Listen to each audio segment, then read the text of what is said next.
Welcome to the Intuitive Therapist Podcast with Janis Cohen, therapist, clairvoyant, empath, and medium.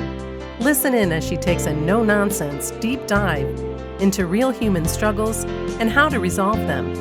Janis will share channeled information from her spirit guide team, as well as the angels and archangels, to help you master your emotional, physical, financial, and spiritual destiny. And now, Janis R. Cohen.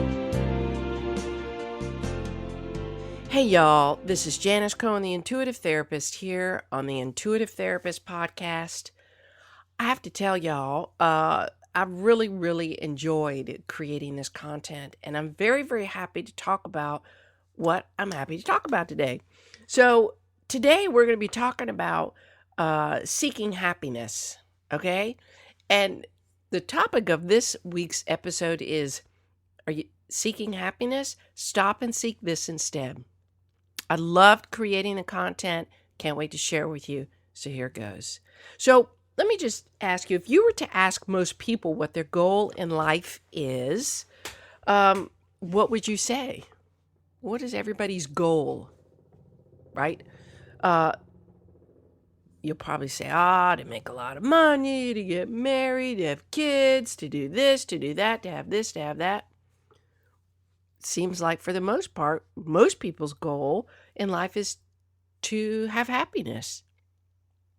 Sure, we all want to have that gorgeous home, that amazing car, that ideal romantic relationship, the uber successful business, guru status in a particular field, or that killer body. But what we're really looking for when we pursue these things is not those things at all. Even if you're the ultimate narcissist, it is not those things at all. Things actually only bring us a temporary high of what we all supposedly ideally want to experience, right? By achieving a certain status, looking a certain way, and being physically desired by others, having loads and loads of money or worldwide fame, those people believe that they will somehow feel more significant and more important if they have those things, that they will matter more to others. In all reality, your reasoning for seeking whatever it is you seek is simply and unequivocally for one reason only. And it's not to possess those things, because things don't allow you to feel what you want to feel. But ultimately, you think those things will, but that they'll make you happy. Guess what? I'm about to tell you the truth, ladies and gentlemen. Even if that feeling of happiness is fleeting, which it always is, you want to feel it. No matter what you have to do or need to do to achieve it, we all want to have happiness. Somewhere in our brains, we are hardwired to believe that being happy is this amazing destination, right? If you think about it, like, if only this would be there, then I'd be happy. Happy is always far away, right? And we oddly believe that long-standing happiness can actually exist once we have certain things, people, and circumstances in place in our lives. Yes, those things that I just mentioned to y'all before. Seeking happiness is a lot like an addict seeking his or her next fix, or the gambler who lays down more money in the hopes of winning the next hand or the next bet. Happiness is always kind of like, well, let me ask you, doesn't it just seem one step away or just around the corner? If only things would just work out exactly as we hope they would. Happiness comes with that next promotion, right? That engagement ring on our finger or that shiny new car we've been saving up for. We fool ourselves into thinking that we can achieve ultimate bliss so long as we get those things we want. Have you ever noticed how much weight is placed on being happy? Right? How much we compete to be happy? If you're not happy, then there's something wrong with you, right? or you're some kind of failure, or you're inadequate, right? People have it better than you if you're not happy. There's something inherently wrong with you, right? And if you're too happy, and I know these people too, right? I'm thinking, it's so funny. I'm thinking of two people in particular who are so like too happy. You're a turnoff to others who are struggling just to experience a moment of relief in their challenging lives. And you fall into the category of this, y'all. Let me see if y'all have heard this phrase. Me doth protest too much. Y'all understand what that means? It means if I'm saying I'm one way, I'm so happy, so happy, so happy. You're like, I'm protesting the exact opposite of what actually is. Me doth protest too much. And you are seen as somebody who's hiding behind a fraudulent exterior, somebody whose life really isn't anywhere near as put together and as happy as you promote it to be. I talk to people all the freaking time. I know the backstory of so many people who on social media or when they show up, they act like everything's perfect and they're freaking miserable. Like they're miserable. They got so much shit going on in their lives that if anybody actually knew, you would laugh. You would laugh at the discord and the dysfunction in these people who are smiley all the time. And it's sad that people need to put that fraudulent exterior up. And they're actually afraid of people finding out that they're flawed, that they have shit relationships, that their marriages are miserable, that their kids are all fucked up in 10 ways to Sunday, or that they haven't gotten their life on track, or they're fundamentally in debt in all areas of their lives. It's too risky for people to find out that. So they fake it and they pretend they're so happy, right? So it's a put off to most people because most people are averagely happy. Like you could be content and peaceful and happy. Those people who are truly at peace and happy do not need to promote so heavily anywhere. It's enough that they know. So now when you look at the people who show up on Facebook constantly promoting their pictures, needing that validation, needing to preach how happy they are, I'm telling you this, it is not true. Because those people who are secure within themselves, who are happy and who are at peace, do not need to seek attention like that. Their lives are full enough that they don't need to worry about that. So we're constantly chasing what we believe we don't have, actually. The feelings we haven't cultivated within ourselves, and we're seeking these unattainable feelings from everything outside of us, right? I'm just talking about that. And you know what I have to say about seeking everything outside of yourself, don't you? If you seek anything outside of yourself, you will never find it.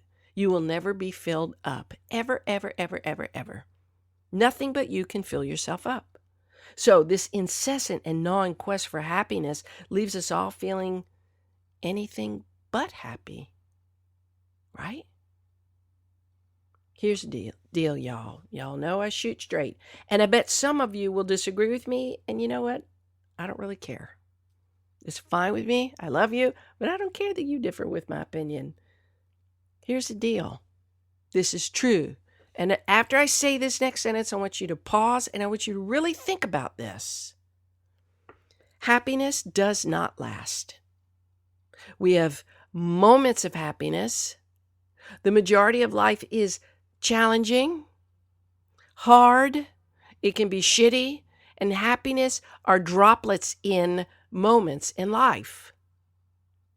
It doesn't mean that you can't create more happiness, but for the most part, happiness, actually not for the most part, I correct myself, happiness is fleeting. So, because our lives are filled with polarities of experiences, we can, for one moment, we can feel happy, and then the next, we hear some bad news and our world completely flips upside down, and we're falling into the abyss of grief and shock, right? I've experienced that. I'm sure you have too. Is this beginning to make sense now? So, what would it be like? And I really want you to think about this. Feel free to pause the recording after I share with you these questions. What would life be like if we stopped chasing after this dream of happiness that we've been sold over and over and over again and started seeking this other thing instead? What if we started to seek freedom?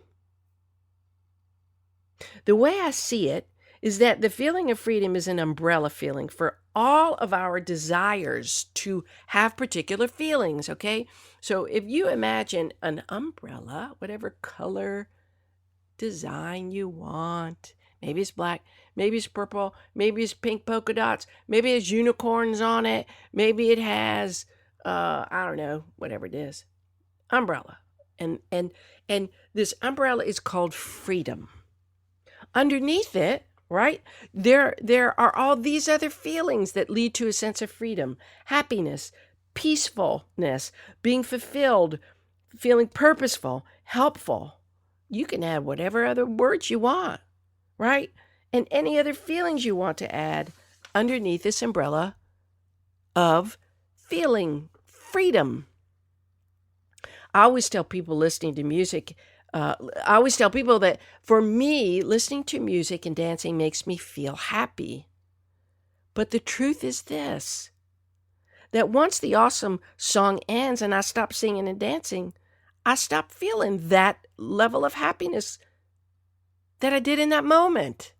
It doesn't mean I've become unhappy. It just means that that favorite song stopped. And I'm not at that same energy I was the moment before. Unless you do like me and you play songs over and over and over again. I've done that since I was a little girl. Anyway, that's just kind of what I do to kind of maintain that energy. What I truly feel when I give myself permission to sing and dance. This is the distinction. Okay?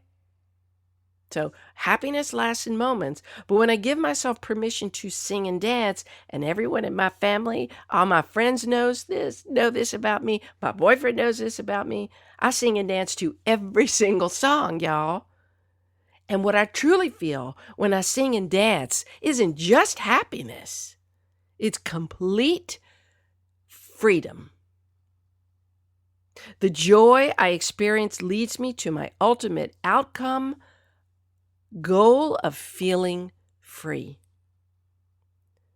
Because when I feel this type of freedom, it means that I'm allowing myself to be truly me without worries about what other people think of me. Some people find an amazing sense of freedom when they, fly a plane, drive a motorcycle, run, exercise, plant, make a garden.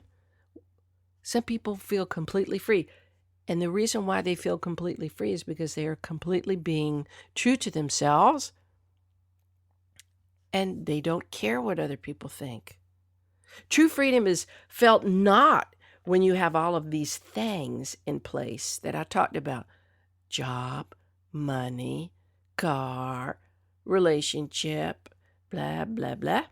But rather, when you're able to truly be yourself, no apologies, no dumbing yourself down to fit a mold for others, no worries about how others might be triggered by you because of their own unresolved discomfort with themselves just because you're happy and free. Remember, that's their shit, not yours. True freedom lies within your ability to be so good with who you are and how you live your life that your life itself every single day, in most ways, automatically brings you consistent moments of happiness.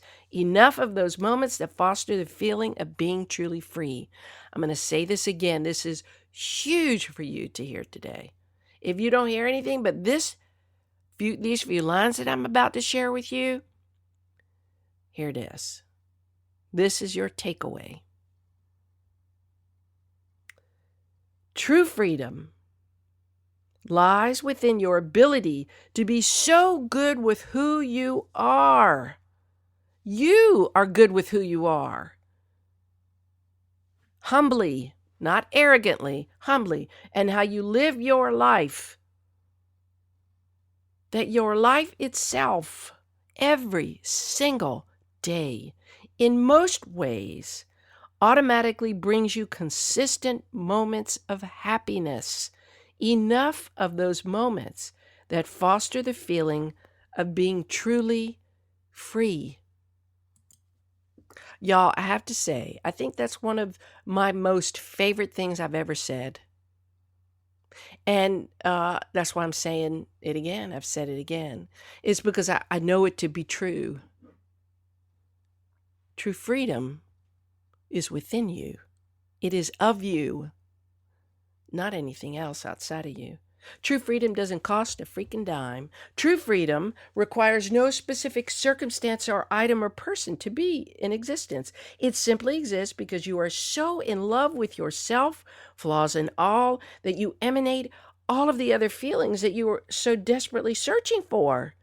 Significance, security, peace, tranquility, success, fame, fortune, notoriety, etc., etc., etc. You embody all of these things that you know allow you to feel free. And it doesn't depend on anybody else. It's just what allows you to feel free. And ultimately, you will have happiness because of that. So what you're really seeking, y'all, is the freedom you feel from doing what you want, when you want to, for the freedom to love who you want to love and to pursue the things that allow you to feel excited and alive again. That is what life is about. To know that you have a compelling future, that you can create and develop yourself and grow and learn and try new things and be fearless, or work on your shit so you become fearless. Freedom is the goal, y'all. Freedom. Not happiness, freedom. And what results from the sense of freedom is everything you could possibly want. And guess what? As I said in the podcast before last week, you have the power to deliberately and intentionally create the life you want. And you have the power to deliberately and intentionally create a life that feels free. It doesn't mean it's void of responsibility. It doesn't mean it's void of the challenge you face in relationships or things you need to deal with. You're always going to have that. That's the human side of us. Okay? But how you deal with those things, the people you have in your life, the relationships you have, the work you do, the way you contribute to society, how you help people, how kind you are, how good you are, how compassionate you are, whatever brings you a sense of freedom, do it. We all want that sense of freedom. And I pray for you that you make the kinds of decisions that will allow you to feel inherently and completely free. I wish you a blessed day, a wonderful week, and as always, live intuitively. Thanks for listening to The Intuitive Therapist. If you like what you heard, the best compliment you can give us is to share this podcast with a friend. And be sure to give us some stars and a favorable review at Apple Podcasts or wherever you listen in.